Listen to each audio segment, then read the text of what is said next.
Assalamualaikum warahmatullahi wabarakatuh. Assalamualaikum warahmatullahi wabarakatuh. Alhamdulillah wassalatu wassalamu ala Rasulillah Sayyidina wa habibina wa syafi'ina wa nurul qulubina wa qurrati a'yunina Sayyidina Muhammad wa ala alihi wa sahbihi wa mawala. Allahumma shalli ala Sayyidina Muhammad al-Fatih lima ughliqa wal khatim lima sabaqa nasr al-haq wal hadi ila siratal mustaqim wa ala alihi wa sahbihi wa qadrihi wa miqdaril azim. Teman-teman ibu jamaah sunnah yang kami muliakan, sedikit riwayat berbagi tentang filosofi kehidupan. Jadi di Mabuki dulu kita bermuhasabah bagaimana sih sebenarnya proses perjalanan hidup kita. Saya dibahaskan oleh pemerintah Imam Al-Ghazali, Hujjatul Islam. Jadi sedikit itu ya, saya Hujjatul Islam Imam Al-Ghazali membawa Syekhul Islam mega termasuk di Taimiyah, Ibnu Qayyim, banyak. Pemerintah Imam Al-Ghazali memang dikenal dengan nasihat-nasihatnya tentang kehidupan, dan beliau mengumpulkan di dalam satu buku yang berjudul Ayyul Walad. Disyarah buku ini dengan judul Ayyul Walad. Walau alam ya, apakah buku ini sudah diterjemah? Kalau sudah diterjemah, bagus sekali untuk kita punya. Kita kalau telusuri pesan ini tetap menjadi satu riwayat atau terjadi sambung dengan Nabi Muhammad SAW. Pesan yang pertama, imali dunyaka bi qadri maqamika fiha. Beramalah untuk duniamu, bekerjalah untuk duniamu kira-kira seberapa lama Anda hidup di dunia. Seberapa lama? Betul naiki Bapak Ibu? Siapa ki tua kelina? Ayo. Ya. Sementara jadi atau begini. Karena ada orang dia itu seakan-akan hidup selamanya di dunia, akhirnya takut mati. Ini penyakit yang paling dikhawatirkan oleh Rasulullah SAW. Biasanya Allah takut mati, cinta dunia. Hati-hati kita lakukan dia pengajian perlu ditolak. Jadi ditolak dan mati. Padahal bisa itu pasti mati. Dan cinta dunianya masya Allah luar biasa. Kayaknya hampir semua manusia kalau ditanya, kayaknya sih pengen hidup selamanya di dunia. Akhirnya, misalnya, datang malaikat maut kepada kita dan menawarkan umur. Kira-kira kita mau menerima tidak? Misalnya begini, bulan, ya malaikat maut, saya bisa mengatur jadwal kerja. Memang diberikan kelebihan ya. Mila ko ito pilih sisa utang. Ayo, oke. Hidup di dunia sebutang. Tidak ya? Kelamaan. 500 tahun. Contoh kita 250 tahun. Siapa yang mau?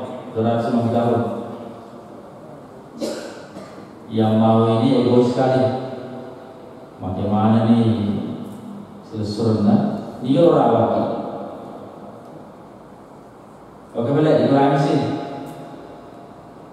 150 tahun. Jadi 100 tahun. Ya, 100 tahun. Kira-kira apa yang akan kita 100 tahun? Agak tadi bu, belum oke dong. 100 tahun. Ternyata kembali normal.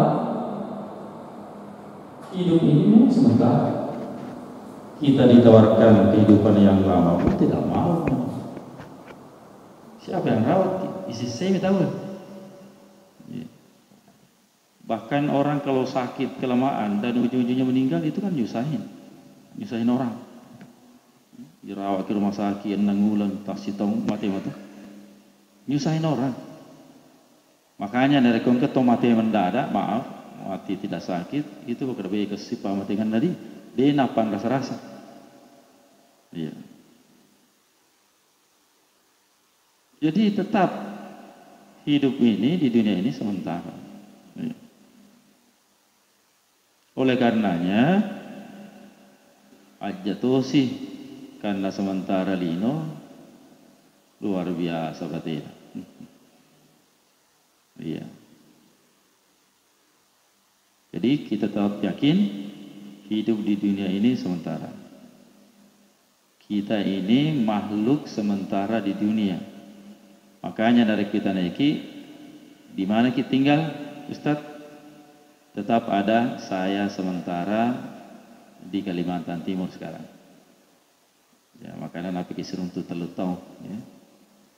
Saya sekarang di Kalimantan Timur. Dulu saya safari ke Kalimantan, sekarang saya safari ke Sulawesi Selatan dan Jakarta. Jadi kami ada agenda tiap 3 bulan kami kembali kampung, pulang kampung. Insya Allah tiap 3 bulan itu kami akan bersafari di Sulawesi Selatan dan Jakarta. Terutama untuk Isra Miraj, kami akan lanjut insya Allah sampai ke Sumatera. Ya. Kami akan masuki camp-camp orang Bugis. Asaba Qur'ani Ujama, Al-Quran terjemahan bahasa Bugis 3 bahasa. Ya, bahasa Bugis, Latinnya, bacanya, dan bahasa Indonesia. Alhamdulillah, barisannya juga sudah selesai. Sudah selesai saya kerja. Ya. Jadi saya akan datangi bahkan nanti ke luar negeri, misalnya di Brunei, karena Brunei itu orang Bugis yang temukan. Saya ketemu pakar sejarah, ya, saya ketemu pakar sejarah yang masuk logika sekali. Dia bilang pertama yang mengembara melanglang buana ke seluruh dunia itu orang Bugis. Ini pakar sejarah, Pak, dan masuk akal. Kenapa? Karena sampai sekarang masih dibikin kapal besar dari kayu. Di bagian sana itu ya, Bulukumba itu. Sampai sekarang masih dibikin. Perahu besar. Kalau orang Eropa yang berkeliling dunia, ya, ini kan penelitian, kayaknya pakai apa dia? Langsung kapal besi? Tidak mungkin. Pakai kapal kayu. Mana sekarang? Buatan Eropa kapal kayu? Enggak ada. Akhirnya Brunei ditemukan oleh orang Bugis. Dan itu fakta memang. Ya. Bahkan ada kampung di Singapura, itu kampung Bugis. Ya. Saya keliling ceramah di Jakarta, Jakarta Utara, Cilincing, engka kampus Sengkang. Nama RT-nya Sengkang, nama masjidnya Sengkang. Jadi mak bahasa Bugis Kak. Nah, di Jakarta itu saya keliling ceramah, saya pakai bahasa Bugis. Separuhnya. Ya. Jadi saya akan datangi saudara-saudara kita yang berada di seluruh dunia ya, kalau bisa. Ya. Bahkan di Amerika itu ada perkampungan Bugis juga. Ya. Ada satu kisah yang menarik ya. ada seorang senior kita yang ingin belajar di luar negeri dengan beasiswa. Jadi syarat untuk belajar di luar negeri dengan beasiswa itu harus menguasai 5 bahasa, Bapak Ibu. 5 bahasa Pak kuasai. Nah, ia tahu ya, nape pa bahasa nak kuasai? Arab, Inggris, Jerman, Prancis. Jadi maka ini dia lulus sih. Dia menghadap ke tim penguji, dosen. Bagaimana saya ini Pak Prof? Satu lagi bahasa, saya tidak bisa. Apakah saya masih bisa lulus? Nah, kata profnya, kamu coba cari di sana, ada di situ pengumuman, cari daftar bahasa Latin. Ya, dicarilah daftar bahasa Latin. Dicari. Kan Cina, Jepang, Korea. Ujung-ujungnya bahasa Bugis. Maka dia lulus sudah. Subhanallah. Sekarang sudah di Bimas Islam, Jakarta. Anak saya, Prof. Kamarudin. Jadi pas diuji, belum tentu kamu jago bahasa Bugis. Jadi yang jago bahasa Bugis itu orang Belanda. Ya. Mesin ketik pertama ada di Belanda. Lagaligo, karya terbesar di dunia sepanjang sejarah manusia, itu ada di Belanda. Jadi Lagaligo ini karya sastra terbesar di dunia. Melebihi Mahabharata India. Lebih 30 jilid. Itu ada di Belanda. Karena kenapa? Indonesia tidak bisa memeliharanya. Karena biayanya besar. Saya dengar-dengar biayanya itu 25 miliar per tahun. Untuk menjaga manuskrip itu biar nggak rusak. Ya. Berapa hari yang lalu saya ke Tosora, saya cari lokasi, saya ingin membangun perpustakaan bahasa Bugis. Karena kita alhamdulillah orang Bugis, kita punya 3 tafsir. Jarang ada suku lain di Indonesia, bahkan dimanapun, yang satu suku punya 3 tafsir. Jarang sekali. Kita urut. Yang pertama, tafsirnya Guru Tadaud, Sopeng. 10 jilid. Belum selesai meninggal. Yang kedua, tafsirnya Guru Ki Haji Hamzah Banguluang, sekretarisnya Guru Tasada. Selesai, 3 jilid. Itulah kakek kandung saya. Saya lapor di Saudi, itu ternyata tercepat di dunia. Tafsir tercepat di dunia adalah kita, orang Bugis. Guru Ki Haji Hamzah Banguluang. Kakek kandung saya cucu pertamanya, kandung. Saya lanjutkan sekarang. Dan yang ketiga, Guru Tamuin Kalisidendre. Itu juga tidak selesai meninggal dunia. Diselesaikanlah oleh tim Majelis Ulama Makassar. Kerjasama dengan dosen-dosen di UIN. Selesai juga akhirnya. 3 tafsir Pak. Coba cari. Ada enggak suku lain yang punya tafsir? Satu 10 jilid, satunya lagi 10 jilid, dan yang tercepat ini 3 jilid. Mungkin kira-kira ada feelingnya kakek saya untuk cepat menyelesaikan. Ya. Sekiranya dia selesaikan magati, mungkin meninggal juga sebelum selesai. Itu bisa khawatirkan sekarang. Saya sudah selesaikan 1 juz. Tinggal 29 juz. Saya selalu minta, ya Allah, jangan panggil saya sebelum selesai tafsir ini. Alhamdulillah ucidda mebui bersanji ya. Sudah menyebar itu Pak. Jadi dari mak bersanji ki lebih kesing dari ke terjemah. Ya. Ya, jadi kita kembali, kita yakin kita hidup di dunia sementara. Olehnya itu, ya boleh saja sih namanya orang pemburu dolar, tapi kalau linomitom ya nggak usah lah. Apalagi kalau sudah umur 40 tahun ke atas, itu sudah wanti-wanti. Ya. Kalau 40 tahun ke atas, tinggal melangkah masuk kuburnya masing-masing. Dia ini gak gitu, maka ada melampai mau dia ini kan. Memang begitu. Ya. Kalau orang sudah berumur 40 tahun, hitungannya dia hidup hitungan akhirat si jami. Karena satu hari akhirat 1000 tahun di dunia. Jadi kalau kita hidup 70 tahun itu cuma 1,5 jam kita hidup. Makanya jangan sampai kita gagal di dunia. Itu Gus Baha pernah bikin statement yang kontroversial ya. Dia katakan dunia lebih penting dari akhirat. Orang ribut. Ya, karena ma'bir wa kada walal akhir tuhirul minal ula kan. Akhirat lebih penting daripada dunia. Betul memang, tapi kalau dipikir ya juga ya. Orang kalau gagal di dunia selesai. Kita nih Pak. Betul ya, betul juga. Kalau dipikir ya, dunia lebih penting daripada akhirat. Iya juga ya. Akhirat mau ditolong, tapi kalau gagal kia-kia selesai ki. Kalau orang gagal di dunia, gagal di kuburan, isi sememen, gagal di padang mahsyar, 50.000 tahun kita berdiri di situ. Matahari sejengkal. 1 hari 1000 tahun di akhirat. Di dunia. Orang melintas sirat, ada yang mengatakan 20.000 tahun orang berjalan di sirat itu. Kasih wakada siratnya jembatan apa kemilo kuro. Itu hitungan tahun, bukan hitungan kilometer lagi. Orang kalau jatuh ke bawah neraka itu 70 tahun baru nyampe ke bawah. Jadi jangan ada pikiran ya, dari utama kan neraka saya bisa manjat naik. Ini gagal. 70 tahun baru nyampe di bawah.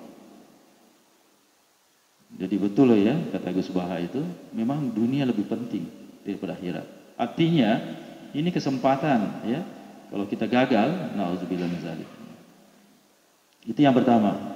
Yang kedua, wa'mal li akhiratika bi qadri baqaika fiha. Beramalah untuk akhiratmu, kira-kira berapa lama kita hidup di akhirat. Bapak Ibu, berapa lama kita hidup di akhirat? Bu? 1 miliar tahun?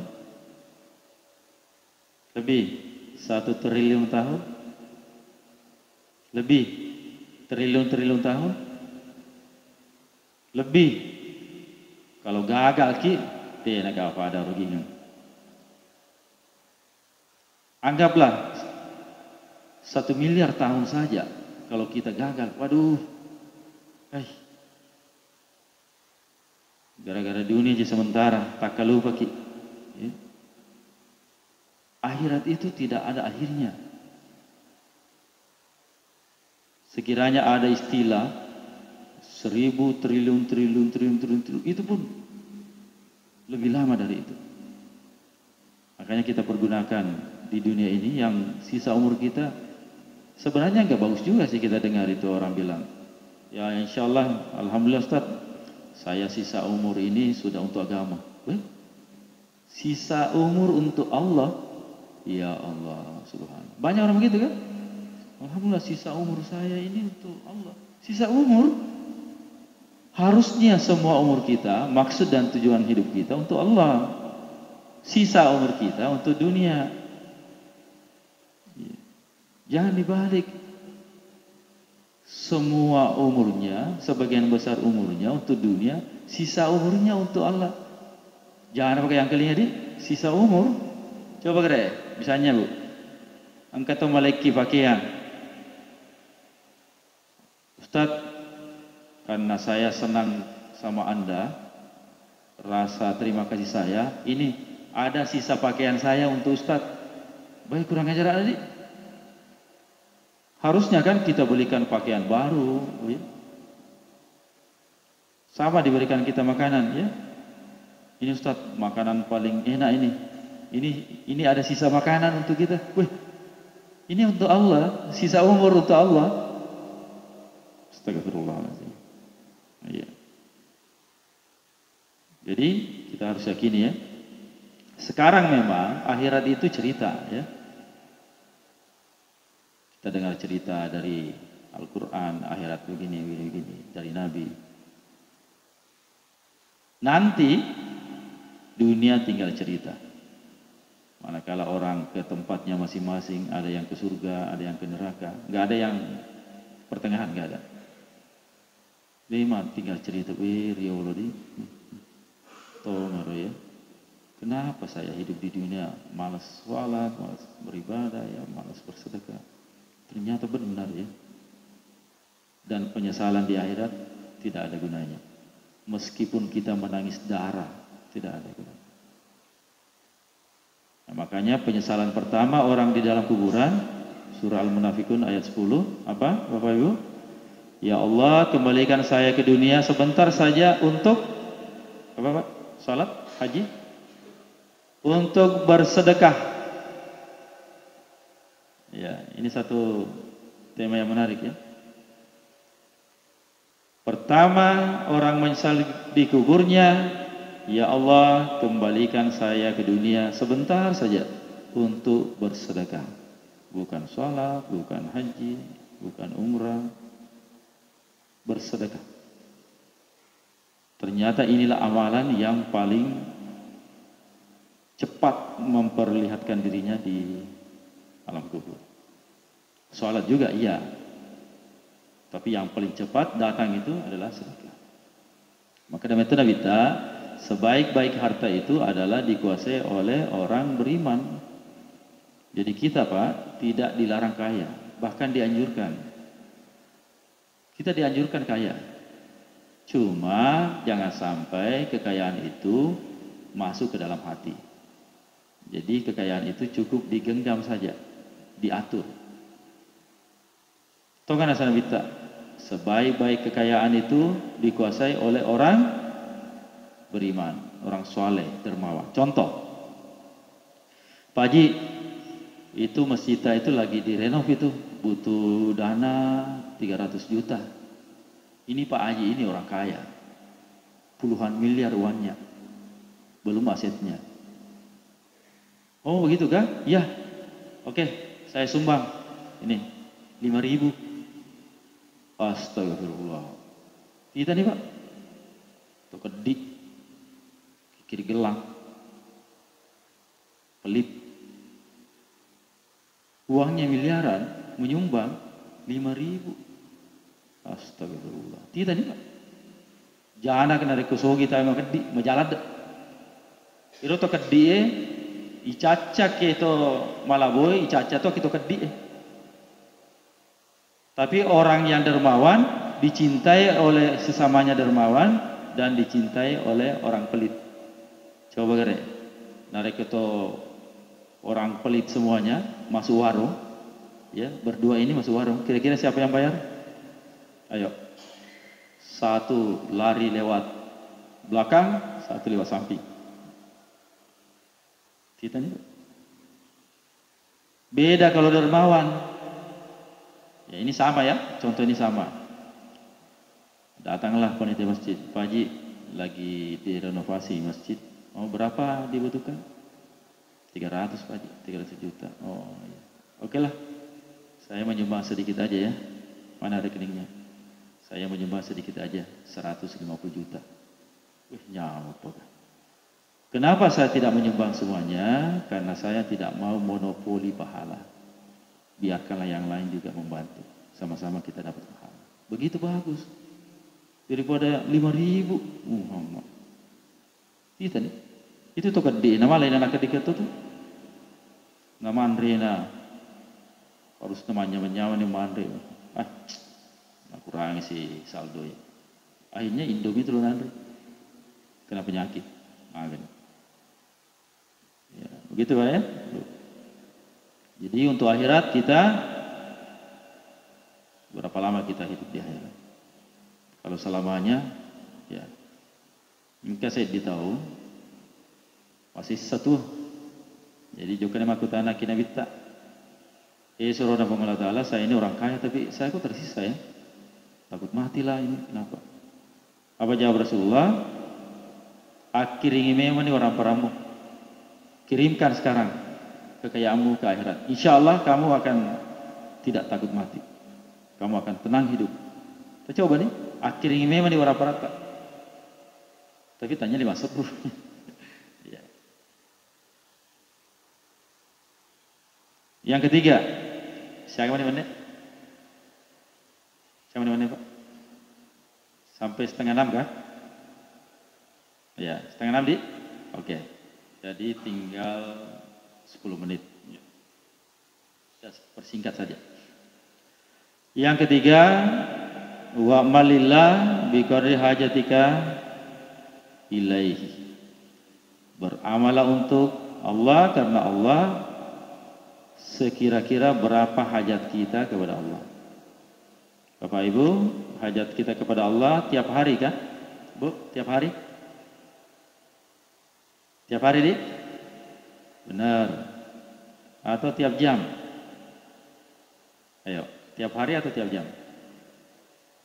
Atau tiap menit?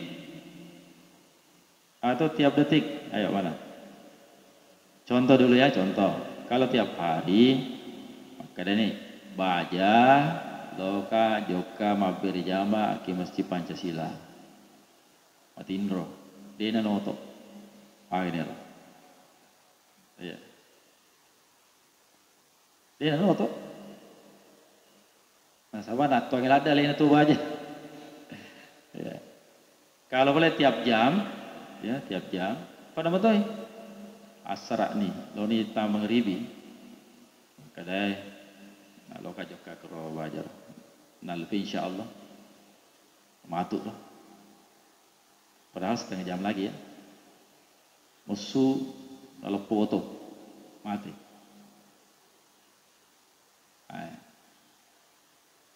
Tiap menit begitu. Kita butuh kepada Allah fi kulli lahzah. Tiap seperdetik. Aja bahasa Indonesia. Kalau detik kan masih ada pecahannya ya. Kita ingat itu kalau lomba lari sprint itu per detik itu ada hitungannya 1 detik. Itu kita butuh kepada Allah segitu. Kita yakin, Pak. Ya. Kita butuh kepada Allah tiap sepersekian detik. Yakin kita. Ajalat tak tuangnya tak. Ajak. Iruna fusina la haula wala quwata illa billah. Dia jago, Pak ya. Dia jago. Pengalaman jago. Jadi tinggalkanlah istilah itu jago ke apa ke jago. Dia jago. Ya. Dia jago kilino pengalaman jago, ya. Jangan kita ini terlalu dari kutannya ya dia tak bau ngerumah sigi. Wah, dia ini gak gitu. Dia gak jago, pengalaman apa jago. Dan hanya Allah yang kita tempat bertawakal, bersandar. Lanjut. Saya ulang dulu. Yang pertama tadi apa, Bu? Bekerja untuk dunia, kira-kira berapa lama tinggal di dunia, kemudian untuk akhirat beramal, kira-kira berapa lama kita di akhirat. Yang ketiga, kita beramal karena Allah, butuh kepada Allah, kira-kira berapa besar kebutuhan kita kepada Allah. Yang keempat, nah ini agak-agak amat aneh nih. Bagi pendosa, ya, engkau tuh tolong pengajari nih, dinasihati nih, dia agak tolong nafigot dosa bawa. Bagi pendosa silahkan. Tapi kira-kira berapa kuat Anda tinggal di neraka? Ya. Dari konkenasi yang lainnya jago, kebong, saya ini kebal, ya. Silakan. Berapa hebatnya Anda di neraka nanti? Neraka paling ringan itu, Bapak Ibu, adalah orang menginjak kerikil api. Saking panasnya, orang ini mendidih otaknya, baru kerikil.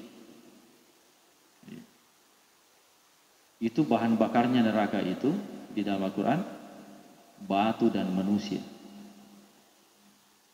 Api kalau panas sekali, warna merah atau warna kuning? Warna hitam.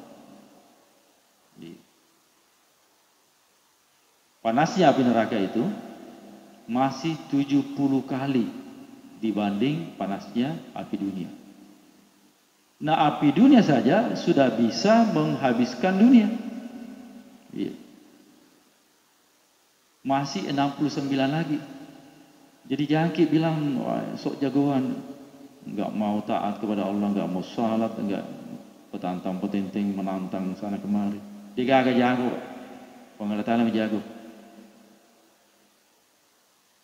Tidak sanggup kita di neraka meskipun sedetik. Ya. Kerikil neraka itu mendidikkan otak. Contoh, orang kebuka saja kukunya, kita kira Indo aja tak buka kena guna, waka berdina Pak. Menghitung itu dulu, baru kuku ini kebuka. Jadi jangan ini kita so hebat ini, jangan. Takutlah kepada Allah, itu intinya. Takut saja kepada Allah. Beramal, nggak usah banyak dalil. Ya. Ada orang itu dalil bawa aku tanam. Mega ni apalah tahu dalil mobil nah. Apa dalilnya? Ini bidang ini. Tuh bantak, udungu. Kenapa sih dalil semua? Orang kalau sudah amalkan sudah ada dalilnya. Jelas itu. Gampang aja menghadapi kelompok ini. Apa dalilnya? Itu orang amalkan. Dalilnya itu. Contoh ya, paling besar ini. Mereka tidak mau berzikir dengan suara nyaring setelah sholat fardu. Katanya bid'ah, tidak ada dalilnya. Bid'ah apa? Kamu yang nggak belajar. Mereka ini kalau tidak temukan dalilnya langsung bilang tidak ada. Padahal ada. Itu dalil berzikir dengan suara nyaring setelah sholat fardu seperti yang kita lakukan itu Sahih Bukhari. Kita kira hadisnya Bukhari. Nasana bita anna rafasatu bizikri hina yang sarfun nasu minal maktubati kana ala hadis Nabi sallallahu alaihi wasallam. Rawah Bukhari. Sesungguhnya berzikir dengan suara keras setelah sholat fardu itu ada dan dilakukan oleh Rasulullah sallallahu alaihi wasallam. Ustaz, kan ada dalilnya berzikirlah engkau dengan lirih, tidak keras. Betul, tapi pahami dulu asbab urutnya, asbab nuzulnya itu ayat. Tandanya kelompok ya makutu mak guru, madomo, beleng nasangnya dasar, beleng. Itu perintah berzikir dengan tidak keras, itu sebelum Islam berkembang. Zikir itu maksudnya mengaji, ya sholat, maksud sama zikir itu berzikir, tahlil, tahmid. Karena dulu sebelum Islam berkembang, kalau ada orang sholat langsung dipancung kepalanya. Kalau ada orang berzikir, mengaji langsung dibunuh. Sekarang ada nggak yang bunuh kalau kita berzikir? Tidak ada. Kita harus pelajari itu, belajar usul fikih, asbabun nuzul, asbabul wurud, kalau hadis. Itu yang pertama. Yang kedua, perintah berzikir dengan suara lirih atau tidak keras itu adalah ketika zikir sholat tahajud. Karena di tahajud itu ada momen kita nggak boleh mengganggu orang tidur. Yeah. Coba nih, zikir titik telun nih, la ilaha illallah. Oh, makanya itu jangan nih Ustaz itu. Batin mana gitu. Kalau waktu sholat, orang semuanya bangun. Ada nggak? Pas subuh dia tidur, ada nggak? Ada. Nanti pesannya Imam Al-Ghazali, wahai manusia, bangun pagilah kalian, jangan sampai kalah sama ayam. Ada nggak ayam yang terlambat bangun? Tapi kenapa kok manusia banyak yang masih tidur? Itu waktu-waktu sholat semua orang bangun, tapi makanya tidak ada masalah kita berzikir suara keras. Karena memang semua orang bangun. Waktu subuh orang bangun, duhur orang bangun, asar orang bangun. Begitu ya. Jadi kita harus pahami, jangan cuma bid'ah ini. Nah, terakhir ini nasi si bid'ah maulid. Masya Allah, doa patawi. Saya temukan bukunya, lagi viral itu. Di Gerogot itu, Maulid Muhammadiyah Sibah Salafi. Saya punya bukunya Pak. Karangan Ibnu Taimiyah. Berjudul Iqtida' Siratal Mustaqim. Halaman 254. Wafalah. Nasabah itu buku. Lebih 400 halaman. Kita gondol. Tanya kita gondol. Ya. Di situ Ibnu Taimiyah menyatakan lahu ajrun azim. Apa keje lo perkataannya? Fa ta'zibul maulid wa ta'zi maulidan kada yaflahu badun nas wa yakunu lahu ajrun azim li husni qasdihi wa ta'zimihi li Rasulillah sallallahu alaihi wasallam. Tanya hadis tapi wafala. Maka dia Ibnu Taimiyah, gurunna ya rofa bida-bida gurunna. Eroto mamoli sudah menjadi tradisi generasi salaf. Biasanya generasi salaf 300 tahun setelah Rasulullah. Digaga salaf makuke, mati mana nih salaf deh. Jadi narekong kemangaku lena salaf, wah hebatnya gurumu itu. Ustaz saya ada di masjid salaf. Wih hebatnya gurumu Ustaz. Panjang sekali umurnya. 1400 tahun umurnya. Tidak ada salaf sekarang. Sekarang ini khalaf. Salaf itu 300 tahun dari Rasulullah. Tabi'in. Nah, Ibnu Taimiyah lagi bukan salaf. Dia khalaf karena 700 tahun. Yulumufi Imam Al-Ghazali 500 tahun. Nah, Syekh Ibnu Taimiyah bermaulid itu menjadi tradisi generasi salaf. Maka diberi pahala yang besar bagi orang yang bermaulid. Masya Allah. Maka dia guruna diberi pahala besar bagi yang bermaulid. Maka dia nak guruna bid'ah haram masuk neraka. Kira-kira ini murid apa ini? Taat apa durhaka? Murid durhaka. Maka dia guruna diberi pahala besar bagi bermaulid. Maka dia terus elena bid'ah. Jika ada lelena lah bantak lah dongo. Coba guru. Makanya jangan cuma baca satu buku. Buya Hamka. Dulu dia tidak bermaulid. Dulu dia tidak kunut. Dulu dia tidak bersanji. Di akhir hidupnya dia lakukan semua itu. Bertanyalah muridnya, wahai guru, kok engkau lakukan semuanya yang dulu engkau bid'ahkan? Kenapa sih? Apa jawabannya? Tangkali kepada cengi. Dulu masih sedikit buku saya baca. Dulu. Sekarang sudah ribuan buku saya baca. Gitu?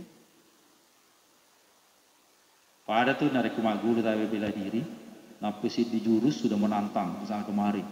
Nah, untuk tentara jago culena bonyok. Begitu. Jadi jangan, agama ini tidak sesulit itu, tidak. Kita ini umat akhir zaman disuruh untuk mengislamkan orang kafir, bukan mengkafirkan orang Islam. Iya. Tapi dia kaki di mana seni dia, paniseng yang cerang. Ya. Semoga mereka dapat hidayah, taufik, inayah. Kita doakan mereka, kasihan mereka itu. Kasihan. Ada yang toba, tapi setengah kada tega untuk nama. Iya. Kata Rasulullah, menyakiti hati orang Islam, orang beriman itu bagaikan menghancurkan Ka'bah. Bayangkan. Ni ga dia dapat dia tinna, ya kada bid'ahku, kafirku, nerakaku. Bagaikan menghancurkan Ka'bah. Sekarang kalau Ka'bah mau dihancurkan, kira-kira kita semua ini tanduk tidung kita siap berjihad kalau ada orang yang mau menghancurkan Ka'bah. Tapi alhamdulillah berkat Ka'bah makuke ya menangnya Arab Saudi nakal Argentina.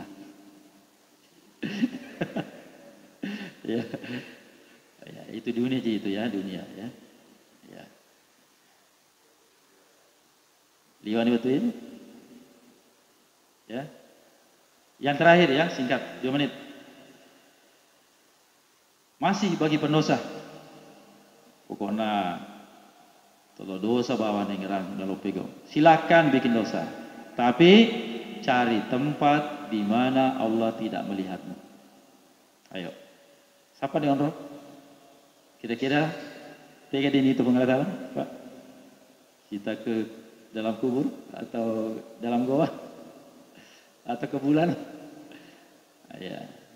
Jadi itulah 5 wasiatnya Imam Al-Ghazali. Semoga kita bisa memahami, diberikan inayah untuk mengamalkan. Itu yang pertama ya. kita sampaikan kepada saudara kita, keluarga kita di rumah. Sudah hafal Bu? Terakhir saya ulang ya. Beramal untuk dunia, kira-kira berapa lama kita hidup di dunia, untuk akhirat berapa lama hidup di akhirat, kita hajat kepada Allah, berapa besar hajat kita kepada Allah. Kemudian yang keempat, bagi orang pendosa silakan, tapi berapa kuat Anda di neraka. Yang kelima, yang terakhir, jika ingin melakukan dosa, silakan cari tempat yang Allah tidak melihatnya. Ya, 5, semoga dihafal dan bisa diceramahkan. Ya, bisa dibayangkan ya, bagi ada jamaah ya, bayan subuh, saya sudah hafal. Ya, hadanallahu ya kumajumain. Assalamualaikum warahmatullahi wabarakatuh.